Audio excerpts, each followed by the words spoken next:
All right. So I'm assuming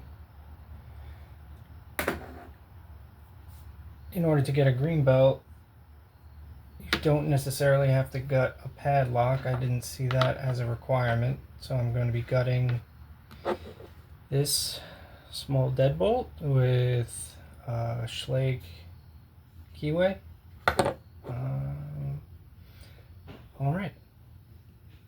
Let's start. Price of Bitcoin, for example.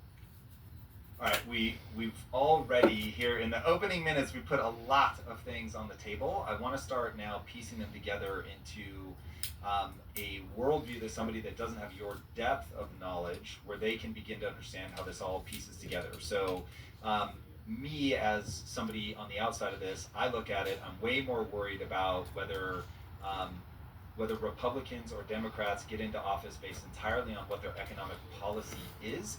You're really the first person that's been clear in saying, no, you're looking at the wrong level of analysis. You need to understand that they're both going to the same people to come up with their policies. I'm gonna have to pick it first. I did not that's think of ultimately that. not going to matter. So what I want to understand is if BlackRock is really where we should be paying attention, if Larry Fink is who they're both basically going to go to, or Larry Fink affiliated entities or people, what is BlackRock's agenda? What do they want? Yeah, so I think there's things that we can look at as far as BlackRock is concerned that sort of give us clues as to what their agenda may be. And the most concerning thing to me about that, as it relates to people like Larry Fink, is that Larry Fink is on record saying things like markets don't really like democracies because they're messy. Markets like totalitarian governments. And Larry Fink is someone who's been very obsessed with risk management most of his career and sees essentially, free democracies and arguably also a free market in some senses as, as generating more risk than perhaps he would like to handle. So when you're able to sort of control and centralize both markets and governments, you're able to control the amount of risk Thankfully, that's that there. went a lot quicker And so than maybe I that's thought it good for would. asset managers like Larry Fink who are obsessed with this kind of stuff. But for regular people, ultimately it reduces the amount of freedom that we would have. So I sort of see Larry Fink as someone who's looking to centralize power and centralize wealth. And obviously that has major impacts on regular Americans and the people that aren't necessarily in the oligarch class or in the top 1% that would benefit from those types of policies. Whoa, okay. That is extremely direct. Okay, so you have somebody who understands this is about risk mitigation, that a democratic government is going to have a lot more volatility. I mean, even as I think about America having this moral standing in the world, sort of being the world's cop, but every 4 years we have this sort of violent whiplash from one policy direction to the other. I've often thought about how jarring that must be to other world leaders. And so, by the way, all better this or worse, is I can actually see what you 3D mean. printed If somebody is investing with in the plans from marketplace, they Covert want to make sure that they have Instruments. a predictable level of risk so that they can not completely control the outcomes, but that they can narrow the band of outcomes so that they don't have this gigantic potential downside. And the way that we get that is totalitarian top-down control. Okay, that's a very clear thesis. Now the question becomes, how are they going about doing it? What are the mechanisms? Well, I think this is something that's much larger than just BlackRock specifically, but in terms of looking at what BlackRock has done in terms of U.S. fiscal policy, I think it's important to sort of look at their role in the '08 crisis. Which began the policy of quantitative easing, and later on they were called upon by the Trump administration to help develop COVID fiscal response. But actually, it began before then. So in the fall of 2019 at Jackson Hole, and this is also, I should point out, this is based on the very excellent research of John Titus of the YouTube channel Best Evidence. Essentially, this document was presented by BlackRock to central bankers at Jackson Hole. It was called Going Direct, is what they called it. And basically the idea was to have what was generated via quantitative easing not just go to public of sector affiliated entities, but also directly into the hands of the private sector, i.e. Wall Street. And that was essentially what was proposed. And this begins to be implemented well before COVID, when the repo market goes a bit haywire at the end of 2019, and sort of continues through up until COVID was declared a pandemic by the World Health Organization, at which point there's a lot of calls between Larry Fink and Steve Mnuchin and other top figures and the economic team of the Trump administration, and then they begin to basically affect this policy, or sort of really supercharge this policy and go direct even more. So there's a lot of things that are happening in terms of economic policy that ultimately resulted in what we're dealing with now, I guess, debasement of U.S. American consumer purchasing power. But a lot of this money, at a time when there were lockdowns and there was really very little economic activity going on, they're being given all of this. People like BlackRock asset managers are being given all of this money, and then they can help. And instead of helping out Main Street, they go up and buy up all the assets. They buy shares in their own ETFs, for example.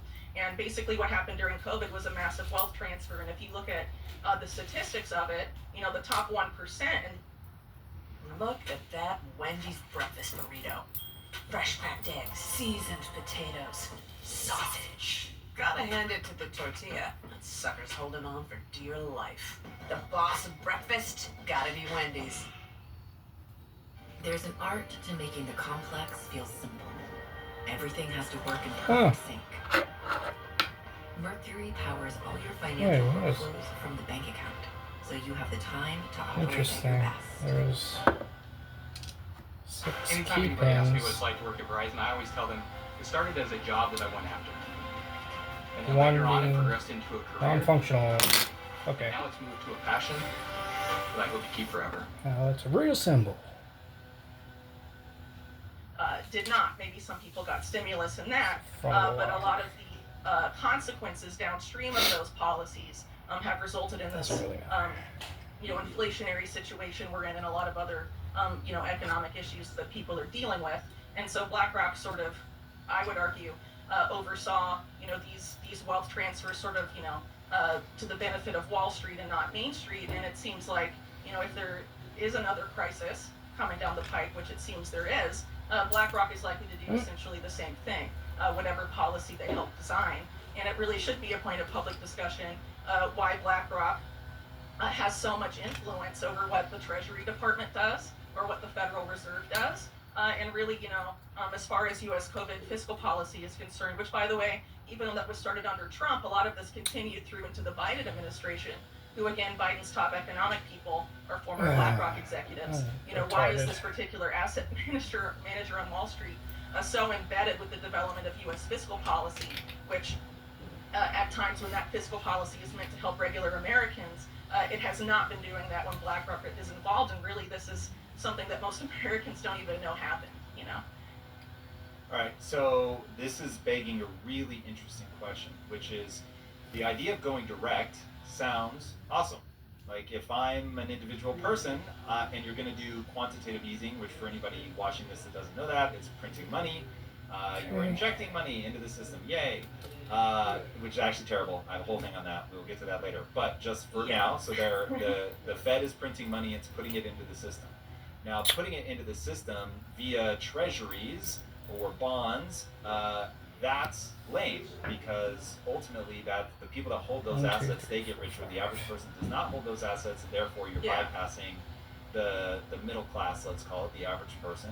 So I always thought, oh man, that's a terrible way to do it. So I would probably have fallen for, let's go direct. Let's just give the people the money. So how is it that by going direct, if I'm understanding the mechanism there, where we're giving you a stimmy check, it's going directly to you, it's in your name, you get a check cut to you. How does that facilitate the wealth transfer more rapidly? Maybe I didn't explain that exactly well, but the idea Or of maybe going I'm too direct dumb. isn't so much that it. No, not at all. And it's also, again, this is the work of John Titus, and so I'm sort of giving it, describing his work. So I may not be doing the best job in explaining it either. But as I understand it, it was about putting the money not just in public sector linked into the T's, but also to the private sector, i.e., Wall Street banks directly. So instead of Wall Street banks trying to get some of this, QE generated money or funds or whatever, having to go to a public sector entity to obtain them, they just receive it directly. Okay. So it's not necessarily going to regular Americans directly. It's not going directly from, money creation to regular Americans. It's going, instead of being just, the money generated is going to these public sector entities to be distributed, it's going directly to the private sector. So they don't have to get it from the public sector entities, it just goes straight to them. So it facilitates, so they don't really have to do the public-private partnership thing to get their hands on it anymore. They just receive it directly. They take out the middleman, I guess, from their perspective. Okay, and what is that mechanism? So I understand when the Fed is buying bonds, that's very clear. It's an easy way to get things into the system. But if they're just giving the money to the banks, how is that explained or recognized on a P&L? Like, I don't understand how that makes its way. Yeah, to describe the exact mechanism, again, I would refer you to John Titus or his work, his article on Going Direct on the Solari report, which you can view for free. It's very well documented and describes all of that in detail, and he is, I'm just sort of pointing out his research because I think it's very important as it relates to BlackRock and what their impact on COVID fiscal policy response is. But again, for those very in-depth, explanations of what the mechanisms are and how Going Direct has happened, I would definitely encourage you to either have him on or read his work because it's forensic, very detailed, and he makes just a completely airtight case for what happened as it relates to BlackRock and Going Direct and COVID fiscal response. Got it. Okay, so I will make my best guess right now, but if Going Direct means that I'm the Fed and I'm giving money directly to banks still, even if they want to do fractional reserves, they are going to have to get the money into somebody's hands somewhere. Now, you mentioned earlier that they were buying their own ETFs. So, yeah. But it's my understanding that banks don't have ETFs. A company like BlackRock obviously would have ETFs. They so do, yeah. Would somewhere in the Going Direct philosophy is money ending up getting sent directly to BlackRock, or are they borrowing money from the banks who are getting it directly from the Fed? Well, in BlackRock's case, there was a funding facility set up. There were several set up during COVID, but there were a couple of them, I think 2, that were essentially given to BlackRock to manage. And again, this is a policy that BlackRock wrote well before COVID about what the Fed should do during the next downturn. And then the Fed implements that plan exactly well before COVID-19. And then when COVID-19 happens, they sort of supercharge the policy and then develop these funding facilities allegedly for bailing out Main Street as a result of lockdown policy. And then BlackRock is directly managing a lot of those funds. Okay, so I'm going to lay out my understanding of BlackRock, how they work, tie that to what I've just heard you say. This is all very distressing. Okay, so here's my understanding of the way that BlackRock works. BlackRock says, hey, boys and girls, invest your money with us, and we are going to do things like ESG investing. So we're going to, because when you, dear person, investing your 401k with us, you actually will get voting rights in some of these companies that you now own things in. But what we're going to do is we're going to aggregate all of those rights, and we're going to go in on your behalf, and we're going to push for ESGs, an easy one. So they themselves, it's not like they had the money and they're investing their own money. They're actually aggregating the capital of people that are investing with them, and they're then aggregating their voting rights. Cool, that was already distressing enough. Now, what I hear you saying is that through this Going Direct policy, the Fed is going, hey, BlackRock, you guys know how to invest money. So as a way to get this stimulus into the economy in a way that will really stimulate Main Street, we're going to give it to you. You guys will know where to invest that money. You'll know how to aggregate the voting shares and really be able to do something wonderful for this country.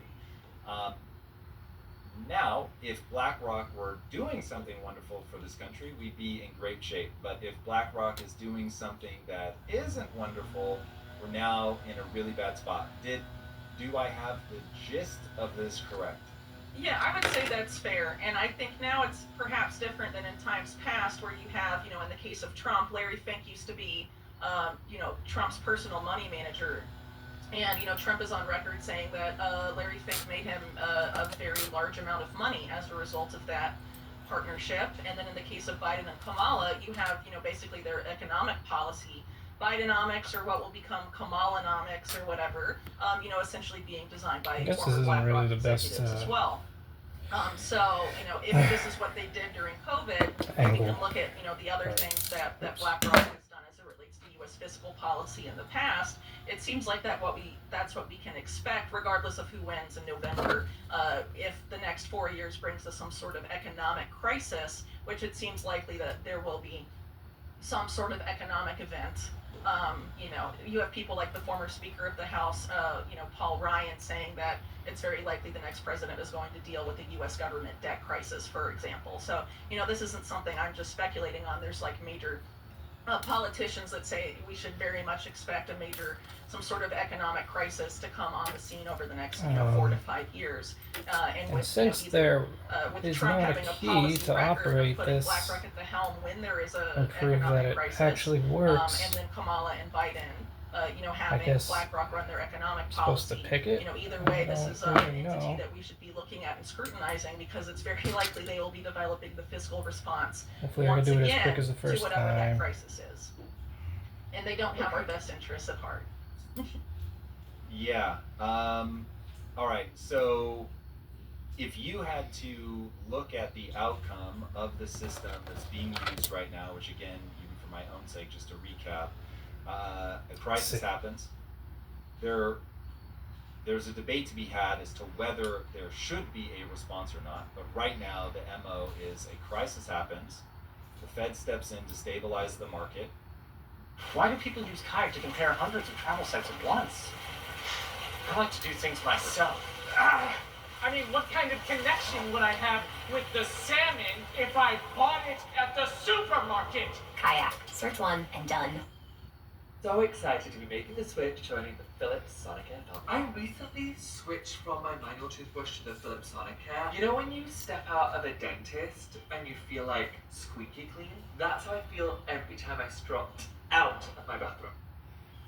Enjoy our crispy salmon and potatoes recipe from our registered dietitians at stopandshop.com.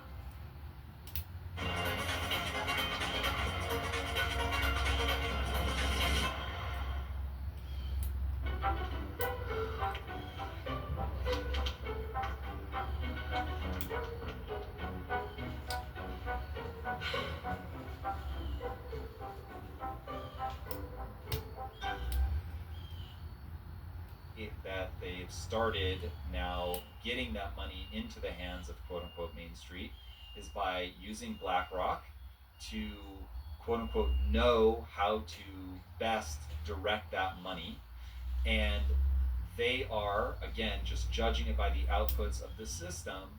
What they're actually doing is facilitating massive wealth transfer from the average American. It's actually broader than that, but we'll just keep it simple. The average American to what people call the elites. That word is sort of getting weird. Yeah, sure. A lot of those words have gotten weird recently, but yes, the 1% of the 1%, to go back to sort of Occupy Wall Street lingo, or something like that. The very top. The business world is changing at light speed. Market shifts, AI revolution, rising global tension. There is a new obstacle every day. A lot of businesses are struggling to keep up, but some are also thriving. So what are the ones that are thriving doing? They're using NetSuite by Oracle. Over 38,000 forward-thinking businesses use it to turn rapid change into fuel for growth. I'm not even sure if I'm With supposed NetSuite, to show that this lock opens, but real-time insights, it should be fairly obvious that it's in days, not weeks. So if you're serious All those about components turning are inside. uncertainty into opportunity, NetSuite is the tool to do it. Speaking of opportunity, download the CFO's Guide to AI and Machine Learning at netsuite.com/theory. The guide is free to you at netsuite.com/theory. That's netsuite.com/theory. Okay, so if you judge a system by its outputs and say a system is designed to do what it actually does, then we have created a system that is designed to leverage a crisis to transfer wealth. Very interesting. How are they doing this in plain sight? What exactly do you mean by that? Like, how did BlackRock get away with that during COVID? How did they get away with it during COVID? How is it that I think your expectation would be that when the next crisis happens, that it's going to happen again?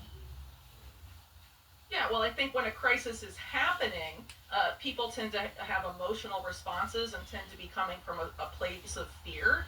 And that tends to prevent people from thinking critically or calmly or rationally about situations or about policies. And so a lot of, during COVID, obviously a lot of focus was on COVID-19 itself, on the biosecurity situation, not just so much on the financial situation.